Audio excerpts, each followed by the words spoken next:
Ada seorang ulama besar bernama Imam Al-Hasan Al-Basri. Al-Basri artinya kota Basrah, berasal dari kata Basrah, Irak.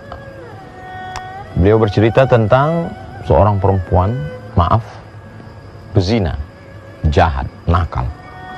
Tapi dia kelas atas. Dia hanya mau jika dibayar 100 dinar. Uang emas dinar, uang perak dirham. 1 dinar saat ini 4,25 gram, lebih kurang 2,5 juta. 100 dinar 250 juta.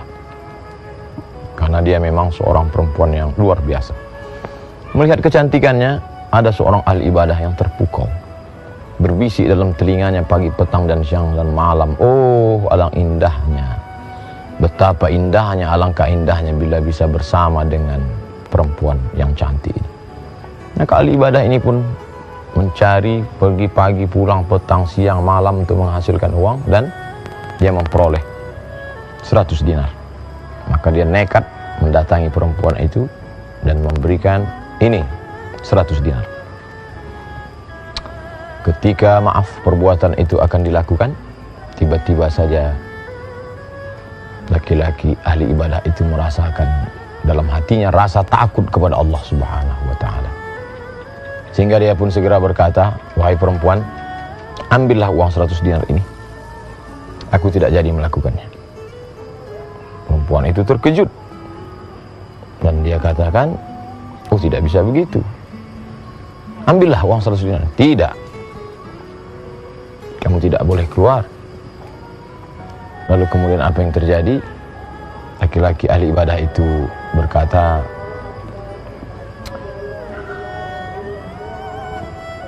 saya takut kepada Allah Subhanahu wa ta'ala. Akhirnya perempuan nakal itu mengatakan, kamu boleh pergi dengan syarat kamu menikah dengan saya. Baiklah, dia pun pergi menuju kampungnya, bertaubat, mendekatkan diri kepada Allah Subhanahu wa ta'ala. Dan perempuan yang nakal itu terbuka pintu hidayah, ternyata bukan karena mendengarkan tausiah, bukan karena tazkirah, tapi karena melihat ada hamba Allah yang sudah memberikan hartanya sebanyak 100 dinar, tapi dia ada rasa takut kepada Allah Subhanahu wa ta'ala. Maka perempuan itu bertobat dan datang ke kampung halaman laki-laki itu, ingin menjumpai. Sesuai dengan janji mereka akan menikah. Apa yang terjadi begitu sampai di kampung laki-laki itu? Tatkala laki-laki itu melihat perempuan yang dulu pernah menggoda hatinya, saat itu juga dia langsung jatuh dan mati menghadap Allah Subhanahu wa ta'ala karena rasa takut yang luar biasa. Perempuan itu kecewa. Kenapa tiba-tiba orang yang dia anggap menjadi pintu sebab hidayah taubatnya mati menghadap Allah? Lalu kemudian dia bertanya, apakah laki-laki ini punya saudara? Mereka menjawab, penduduk kampung berkata, ya, dia punya saudara kandung. Kalau begitu aku menikah dengan saudara kandung. Akhir kisah mereka pun menikah. Apa pelajaran yang dapat kita ambil? Bahwa selevel tinggi apapun ibadah seorang hamba, tetap juga berbisik dalam hatinya, karena setan tak pernah mati. La'aq'udanna lahum siratakal mustaqim, aku akan bengkokkan jalanmu yang lurus. La'atiyannahum min baini aydihim, aku akan datang dari depan, wa min khalfihim, dari belakang, wa an aymanihim, dari kanan, wa an syama'ilihim, dari kiri. Aku akan tetap datangi mereka dari depan, dari belakang, dari kanan, dari kiri, walaupun ahli ibadah. Oleh sebab itu kita senantiasa mohon perlindungan kepada Allah. A'udzubillahi minasyaitonir rajim. Banyak-banyak membaca a'udzu bikalimatillahi tammati min kulli syaitanin wa hammati wa min kulli 'ainin lamah. Jangan pernah merasa berada di zona aman walaupun kita ahli ibadah. Sebelum sholat dia akan berbisik jangan sholat. Dalam sholat dia berbisik, dia main-mainkan pikiran, dia ingatkan kepada macam-macam. Selesai sholat dia berbisik, engkau yang paling khusyuk, engkau yang paling hebat. Sebelum mengaji dia katakan, kau jangan belajar mengaji. Setelah belajar mengaji dia mulai berbisik, engkaulah yang paling hebat bacaannya, tajwidnya, suaranya, naramnya.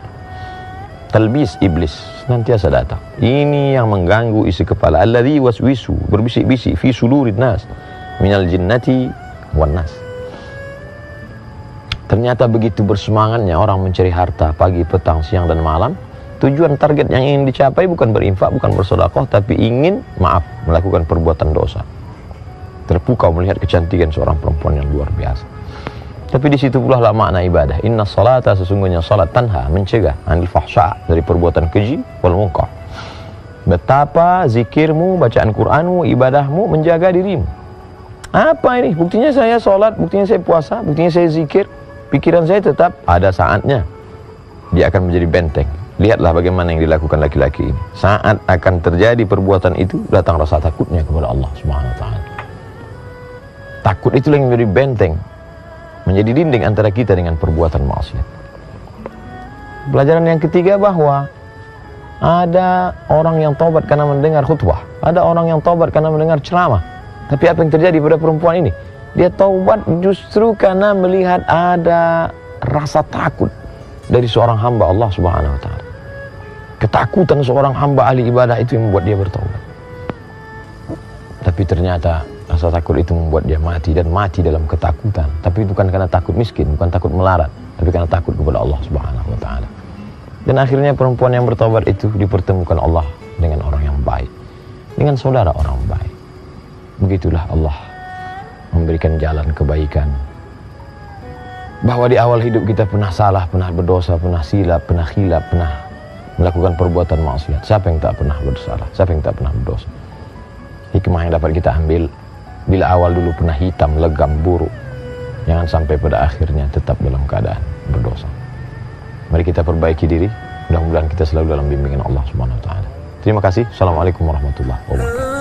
Assalamualaikum warahmatullahi wabarakatuh. Hai sahabat religiwan semuanya, semoga usia bertambah, istiqomah juga semakin bertambah, amal bertambah, maka bertambah pula kesiapan kita untuk tetap menebar kebaikan. Assalamualaikum warahmatullahi wabarakatuh.